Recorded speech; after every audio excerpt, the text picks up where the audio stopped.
would you look at that? Made you look.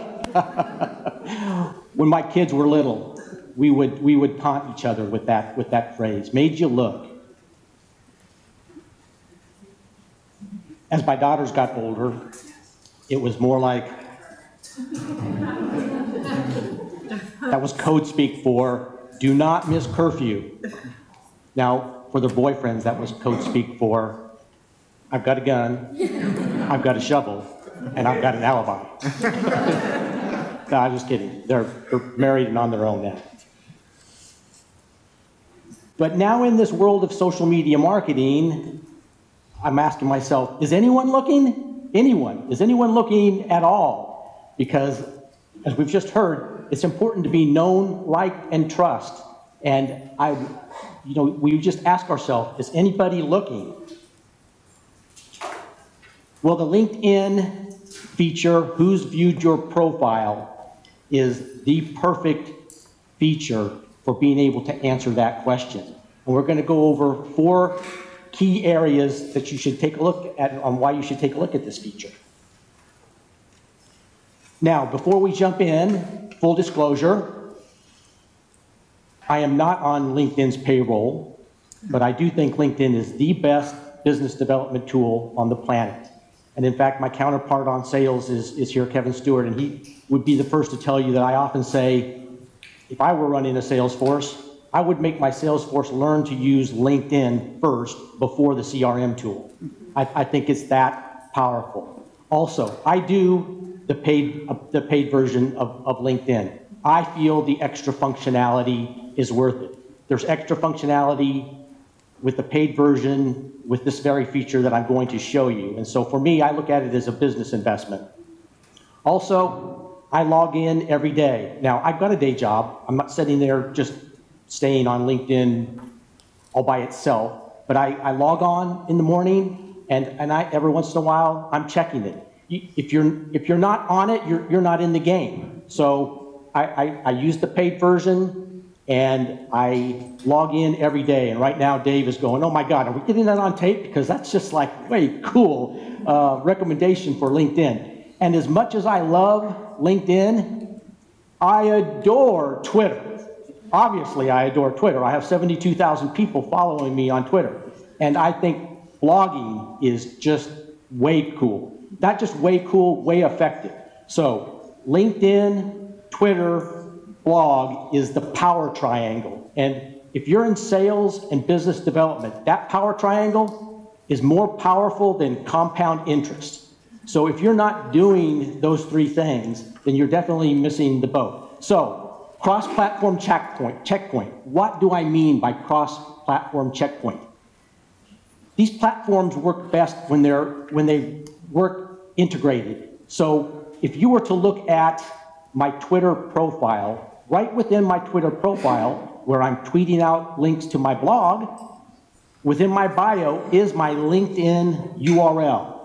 That LinkedIn URL is like the gold standard. Someone can look at my Twitter profile and know this guy's serious. That's his LinkedIn profile URL there, and I can click on that and bring me to his LinkedIn page where all the great detail that you want to have available there, because people do business with people they know, like, and trust. You're trying to build credibility. You're trying to build that gold standard on LinkedIn. So I'm over here using Twitter as kind of that beginning stage for getting to know somebody, because my standards for connecting with somebody on Twitter is different than my standards for connecting with somebody on LinkedIn.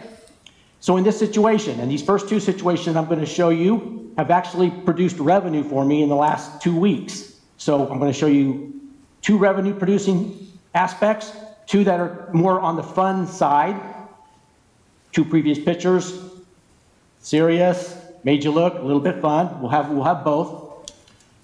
So think of it this way. Started off on Twitter, posting what I thought was really good content. This content was noticed. So the individual starts following me on Twitter.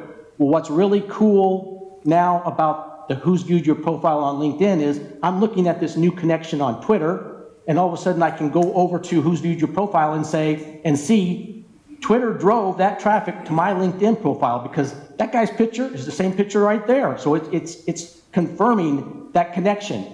So we get to know each other first on Twitter. It moves into direct messaging on Twitter. Then it starts moving into email exchange.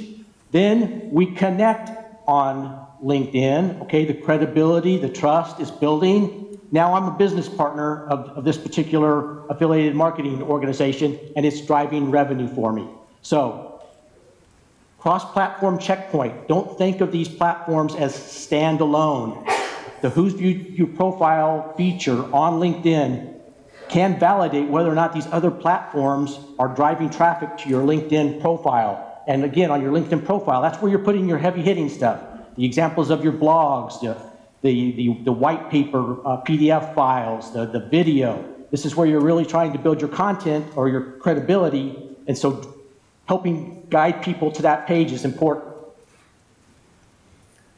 Okay, the second, forecast future opportunities and connections. Let's just call this early warning system.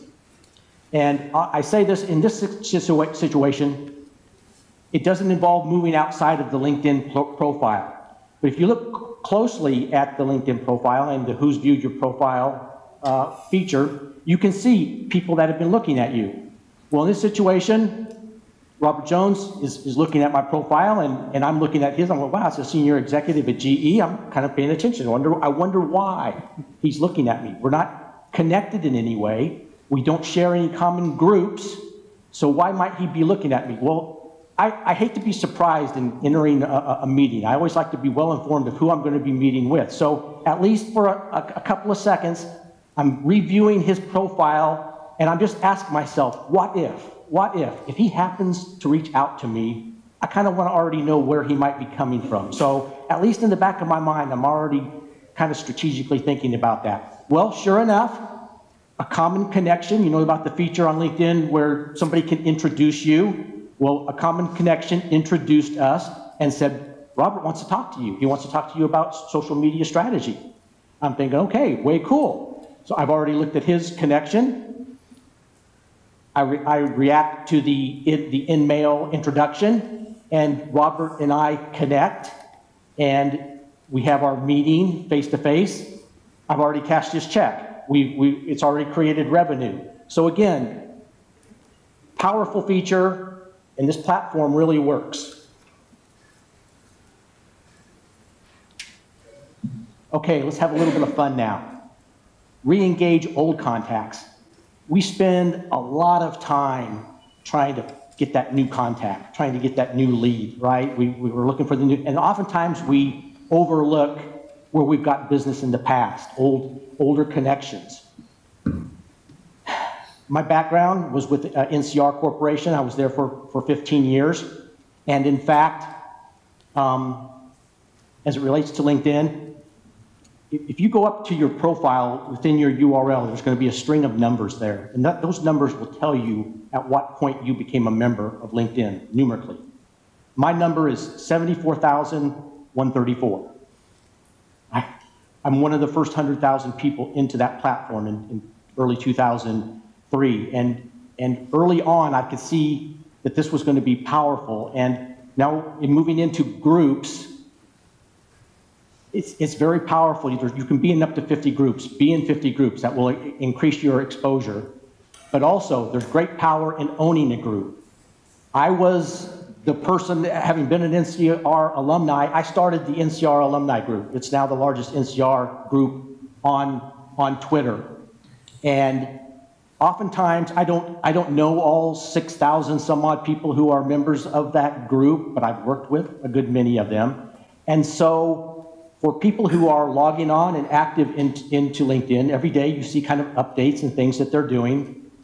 What I'll do is, an old friend that I had worked closely with, and I just seen they'd done a job change, rather than just blast them and go, oh, new job change, boy, I've been trying to get into that account, will you introduce me? I'll just click on their profile. And then they'll know I looked at them. And then almost always they look back. Oh, I looked at you. You looked at me. I looked at you. You looked at me. It's kind of like, the cocktail party. Kind of look at, what's the name tag? Okay. I don't have to do anything else other than that. But oftentimes, I'll look at them, they'll look at me, and then I'll send the note. Hey, I noticed that you just changed jobs. I'd be real excited to hear about what you're going to be doing. So even at this point, I'm not saying, can you set me up? Can you team me up in front of them so that I can get some business too? You're taking it in stages. Starting off, I look, you look, then the note, the soft, hey, let's get together. I'd love to hear about your new job. Okay, later on, we'll get to figuring out whether or not there's a place for you to be able to wedge me in to get some business from your new gig here. So this is a very powerful way to be able to re-engage old contacts. And I call it the I look, you look type aspect. And it's very effective because there's just something about the fact that when you're looking at that feature and somebody's has looked at your profile and you go, wow, who are they? And you're looking. Now, you don't want to be spooky about it. You don't want to be spooky about it. And I'll give you a story on that is because I am the owner of the NCR Corporation Alumni Group, one of the factors of the charter is you need to have worked for NCR. That's what alumni is, right? And so they request membership to get into the NCR Alumni Group. Boom, I look at the profile. I'm looking at the profile because I want to see whether or not they have NCR background documented in their work history. That's simply what I'm doing. Well, I did that for an individual, and within seconds, this person jumped on me and goes, Alan, I noticed that you looked at my profile. What did you want? I'm like, well, actually, you requested membership into the NCR Alumni Group, and I'm the moderator for that group, and I was just checking to see when did you work at NCR? So again, don't be spooky about it, but it can be very effective. Okay, finally, I believe that it's very important when you're in that sales business development mode that you want to be found, find, engage. You want to be found. This is kind of in the search aspect. You want, at the point somebody says, I have a need, I have a desire, I have a scratch, you want to be there to scratch it, to itch it. You want to be able to be found. Oftentimes, you're not waiting to be found, you want to find. You want to go out and find people who fit within your target market and try and create the interest, try and use the art of persuasion to get something going. So be found, find, and finally engage. Whether you're being found or whether you're finding, then you want to be able to engage. LinkedIn is a great tool for all three of those, specifically within this feature that we're talking about, the Who's Viewed Your Profile feature. One of the areas that you can look at in Who's Viewed Your Profile is what are the titles or the type of people who are searching for me? Who is it that is looking at my profile? What's their persona? Are they, because I'm asking the question, I want to be found. Well, quite frankly, I want to be found by people who have budget and authority. I need somebody to be able who can make a decision and buy something. And so the fact that 60 founders, partners were part of the group that looked at my profile, I can live with that. That kind of is a checkpoint that lets me know that the way I've set up my profile within LinkedIn has the right keywords and is worded the right way, that I'm attracting the attention of the persona who's most likely to buy something from me. So again, this feature is very, very powerful from that perspective. Finally, just a word, because consultants, we all love to use the term best practices. And I will just tell you from the get-go, if the strategy, processes, and technology you're using is delivering the results that you want, you're happy with that, then you know what? That's a best practice. Keep doing what you're doing. That you're delivering on your best practices. But if it's not delivering on what you want, then you might want to revisit that. For me, the mentality that I enter into LinkedIn, and particularly using this feature, what I've just showed you, these are my best practices because they, you know what, I can live with getting a couple of paychecks like on those first two examples. So I'm not likely to change or deviate from how I do things. So again, these are my best practices. I'm not telling you that that's how you have to do it, or that's the lens you need to look through it, but it's just something to step back and say, am I getting everything I want from this tool, from LinkedIn? And if not, what could I be doing differently in order to do that? Thanks very much.